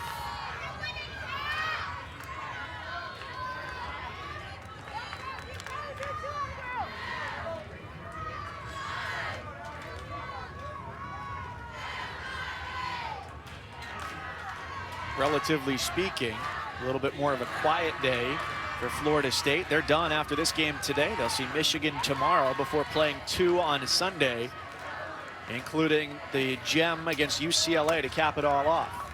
1-2 straight down, just staying alive. It's going to be awesome to see UCLA, Florida State going head-to-head on ESPN primetime. 2 national championships in the last 3 years of play in 2018, 2019. I told all of my staff, my personal assistant, my driver, my butler, I said, clear my schedule. Sunday night is mine, ESPN, 7 Eastern. And then I woke up from my dream and I said, oh, you know what? I'm going to clear my own schedule. Yeah. 7 Eastern. Park yourself on the couch, pop some popcorn, and enjoy.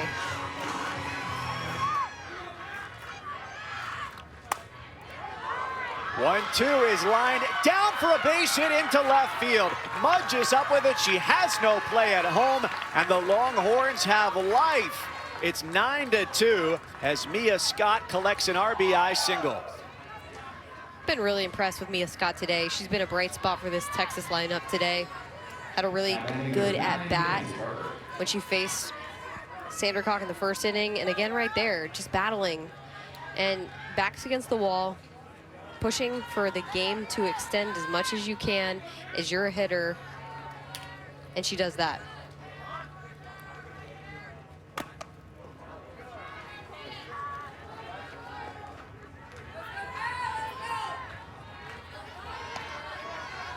think we're going to be seeing Mia Scott as a staple in the lineup moving forward.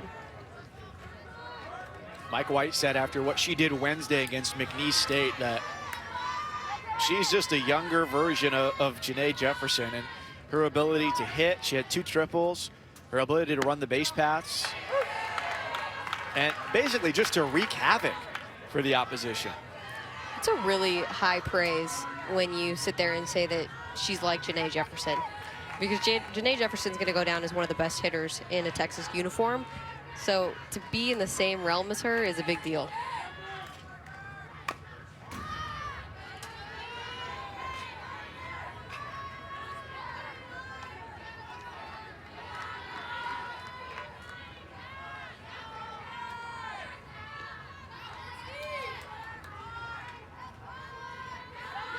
Texas getting its runs on a Mary Iacopo fourth inning solo home run.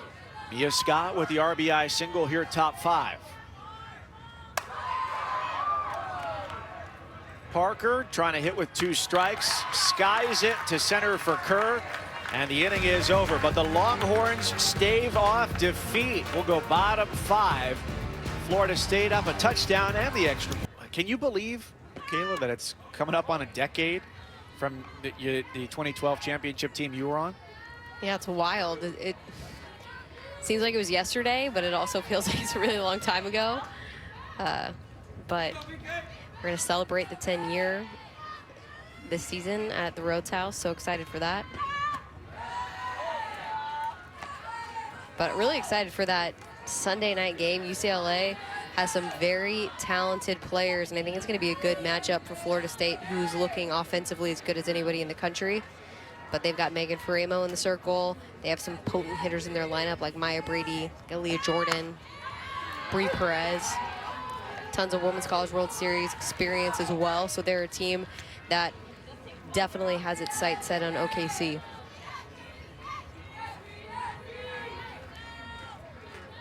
It's really astonishing how 10 years can just fly by. Like you said, like it feels, you blink your eye. Here's Bethany Keene, who was pinch hit for and reinserted into the lineup earlier on, transfer from USF. Especially these last couple of years where, how many times did you say, like, was that in 2020 or was that 8 years ago? I don't know. The Twilight Zone the last 2 years.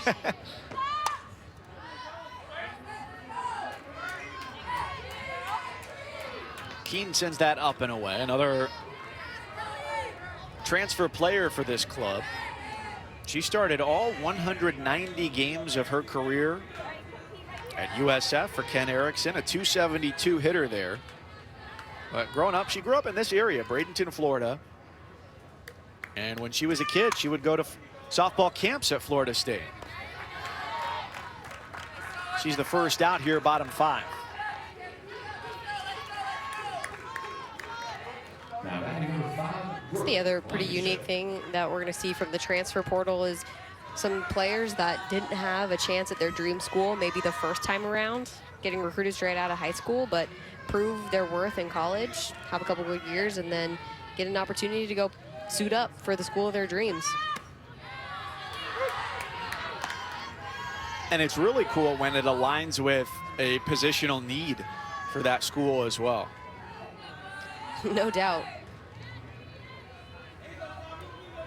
I think there's definitely some good and bad sides to the transfer portal, but I think you're going to see a lot of teams be able to fill the gaps where they otherwise wouldn't have, to prevent some maybe off years or off seasons. So we don't have a pitcher, we don't have a catcher this season. We might have to rebuild, but that's not going to be the case anymore. And on the other side of things, coaches are going to have to work really hard to recruit their kids that are already there, to keep their kids in the program, to make sure that they do a good job day in and day out of meeting an athlete. Is there something to be said for going through a situation that, you know, it's perhaps not adversity, but like, you know, you're not finding the right spot? Because there's a difference, right, between having to battle for your position versus a school just not being the right fit, which is probably a hard line to define sometimes, right? No doubt. That's a really great question, because you have certain circumstances where you're right, it's not a good fit. You don't fit into the style of play, the coaching style, the university, the town, the city, whatever. It just doesn't fit after you've been there for an amount of time, and it's time to go try something different where you may flourish from a certain coaching style. Second roller of the inning over for Jefferson, 2 down. And then there's other circumstances where maybe selfishness comes into play and you're not getting to play the position you want and you want out. And that's, like you said, there's a big distinction between those two realms of thought, and I think there's a balance, and I'm definitely in the camp that you should compete and fight for spots if you want them. And I also believe in the power of being a role player and doing your job, whether it's a pinch runner, whether it's on the bench, whether it's pushing somebody in front of you as a starter.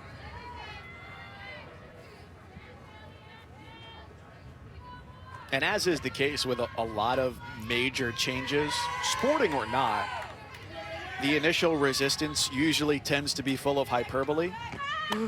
And so everybody, not everybody, I'm saying the public in general, there's an outcry of this could ruin sports as we know it in college sports. Yeah. And anything that empowers the athlete to be able to take control of their destiny, you know, normally you'd have 4 or 5 years. Now you have some 6-year players, whether it was throwing in a red shirt and then an additional year of eligibility due to COVID. Why not maximize that opportunity? Make it as good as it can be and make it a great college experience. It's been a good experience for Florida State today. Up 7. Into the world of being the #1 pitcher on your staff. No more Rachel Garcia. It's a different world, and she's poised to take over.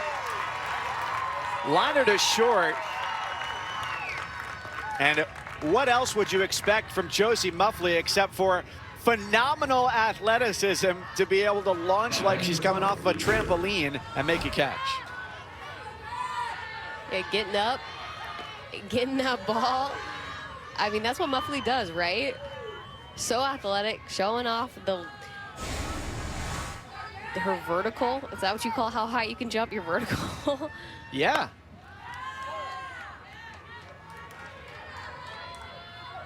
Yeah, she started every game at shortstop last year.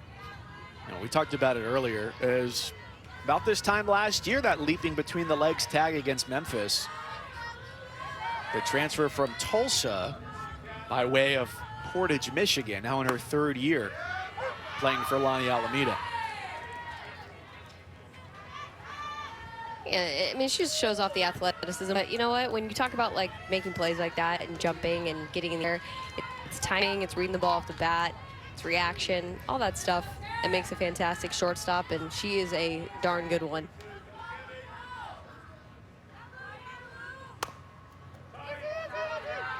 Sandra Cock out of the circle to scoop the roller. She gets the first 2 here in the top of the 6th. Last inning, she had Texas down to its final strike within an out of a run rule victory. And Mia Scott pounded an RBI single into the outfield to slice the deficit to 7 and give the Longhorns a little bit of life as they try and stave off their 2nd defeat here in the early season.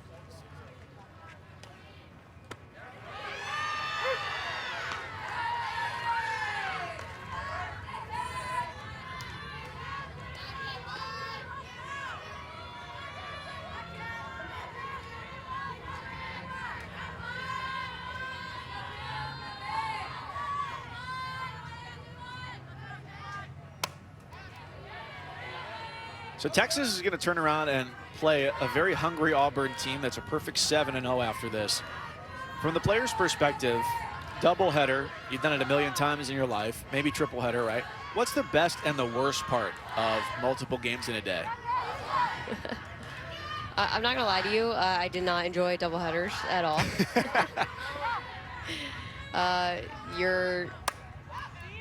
You just have the field for a really long time, and there's nothing wrong with that. You're gassed by the end of the day, and there's something to be said about playing fresh and playing one game and then being done. It's much more rewarding, and the food in between is not super great most of the time. That's the other problem. You're like, I want a full meal, I'm starving, and they're like, here's a peanut butter and jelly sandwich.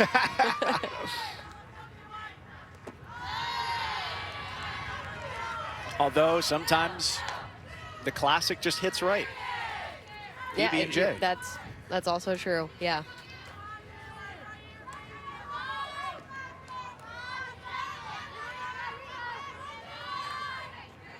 But it's definitely a grind. The preseason tournaments, and we used to play our conference series. We play a doubleheader and then one game on Sunday. But you got to be in it for the long haul, right? yeah. Seminoles back to the bat rack, bottom 6. Don't forget about Virginia Tech either. Blacksburg, Virginia, home to one of the best pitchers, not only in the ACC, Queen Keels, they call her, Keely Rochard, a master of the strikeout as well. You've got Florida State, Clemson, Tech, and Duke, and Notre Dame in this field as well to make out your top 5 in the league preseason, and what is a league on the rise, Caleb Rowe. Yeah, really, really talented upcoming league. And we talked about this a little bit earlier, but the commitment to excellence in the ACC for softball has grown tremendously in the last few years. And when you add the new talented players like Valerie Cagle for Clemson, like Akili Rochard for Virginia Tech, those are program-changing players that give them an opportunity to make it to a super regional, and their hopes are to make it to a Women's College World Series this year. And if you listen to the 7 Innings podcast, our girl Amanda Scarborough said that she predicts 2, potentially 3 ACC teams potentially making their way to the Women's College World Series this year. So watch out, Amanda, bold predictions. What do you mean if I listen to the 7 Innings podcast? When you listen to When you listen. When. That's out every week, hosted by our fearless leader, Beth Mowens, and a wide-ranging array of contributors. I looked at the Zoom screen for the first edition of the podcast this week, and that's like a Brady Bunch experience in there, where you got a lot of people in the Zoom window. Yeah, we had opening weekend, we had everybody join, but I think it'll be a little bit more of a rotation, trade-off weeks on who's going to be on the podcast, but it was fun. We had Danielle Laurie, Madison Shipman are going to join up again this year and give their insight. Love hearing from those two. So it's what could you love more other than a bunch of people talking about softball? No, I love it because I always learn something new, which is great. Yeah. Because you get the full spectrum of, there's talk about the SEC, the ACC, Big 12, Pac-12. But then where we get into Shaggin' Stats is I love when players from non-power conferences get highlighted there. And that's what makes it a lot of fun to learn about. Let's say a player like Haley Dulcini, who comes to Texas from Fresno State and was one of the best racking up strikeouts last year. Yeah, and we actually interviewed her on the podcast last year when she was at Fresno State, and I remember talking to her, and she was just so laser focused, so mature. And we heard that from Coach White too. He was like, she's one of the most cerebral players that I've ever had, and he loves being in the bullpen with her because she just thinks on a different level.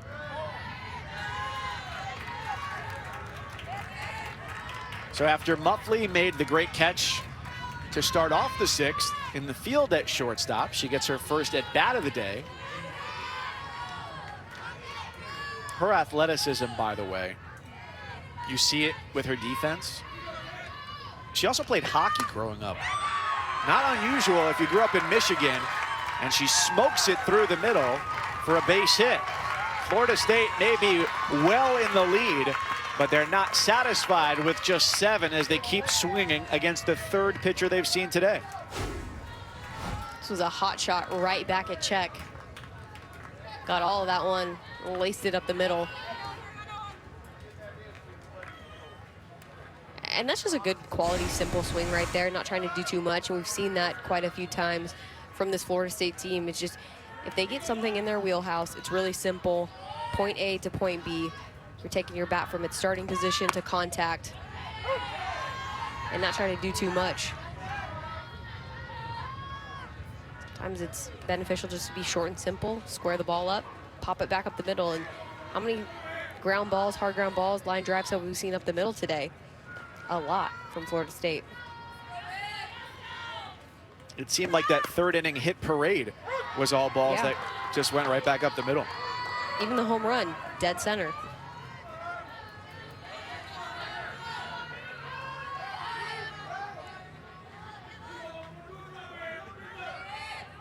This is Belvey in an 0-2 hole.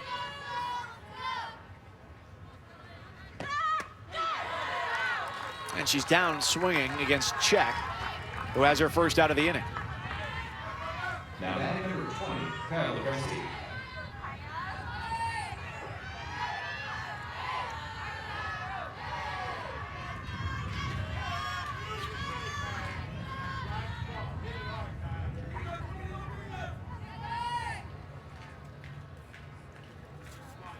Well, Edenfield got the start at catcher. She homered.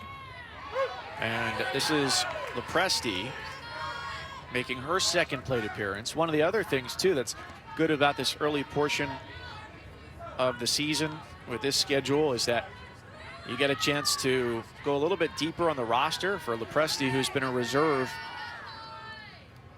and get some crucial innings here against the top 10 team. Yeah, no doubt. And the more depth you have on the roster, the better. And you always have to be prepared. Injuries happen. Sometimes as a catcher especially, you just need some breaks. So to be able to get some quality experience, some quality ABs, to make you better prepared down the stretch is invaluable.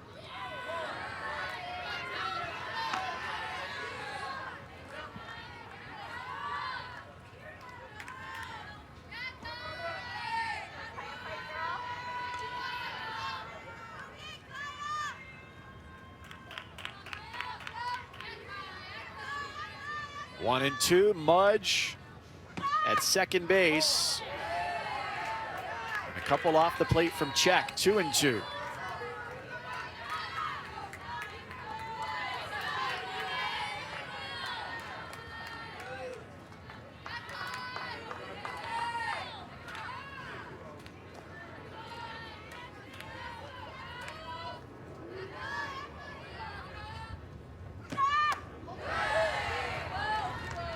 Good discipline on those last three. Yeah, we talk about the experience for these hitters to get an opportunity early in the season, but this is also a really important moment for Check. Yes, you're down 7 runs, but at the same time, you're gonna face quality hitters right now where you have to elevate the level of your play to make sure that you're still working your spins, your locations, and this is a learning opportunity for her and it's gonna pay off when they go to Big 12 play, when they face somebody like an Oklahoma team that is, without a doubt, the best hitting team in the country. So, again, these moments matter early in the year.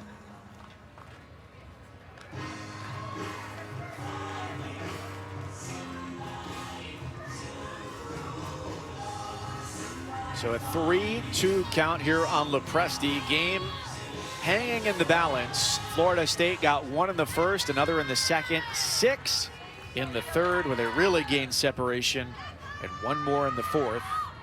Here comes the 3-2, and it's lined over to first. Caught, double play, inning over. Back against the wall today. Texas from staying undefeated to go to 7-0. They used a 6-run third inning to build their lead, and after pitching just one inning yesterday in their win against Tennessee, Sandercock has been dominant in the circle this afternoon. Yeah, Florida State team just really firing on all cylinders, so effective today in both offensively and in the pitching circle.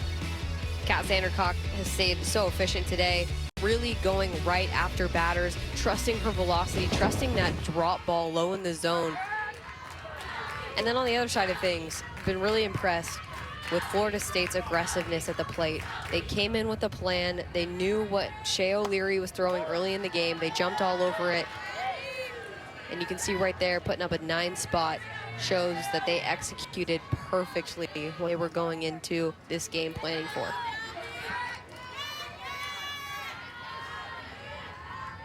Their offense has slowed. They had 10 of their 11 hits in the first 3 innings. That's been quite all right, given the lead that they built. As part of the battery here as well, Katie Bright is in behind the plate for Florida State. As Lauren Burke leads off in the Texas 7th, down 7.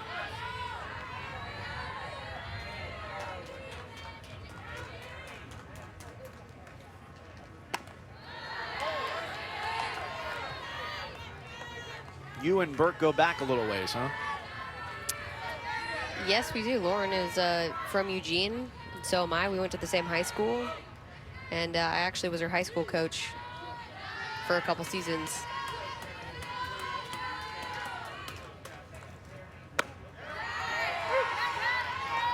Lauren was in the large group that departed Oregon when Mike White left for Texas and found a new home, and I know she's flourished in Austin.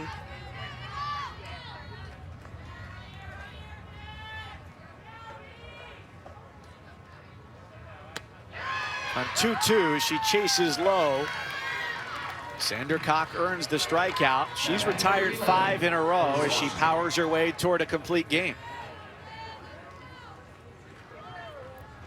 Yeah, that's that movement. Sandercock so effective. Burke's first at bat got her on an outside pitch, spinning it away. On that last at bat, it's the drop with that down spin, so aggressive. And all but likely to have a win in her back pocket, and gives way to the first appearance of the year for Brianna Enter.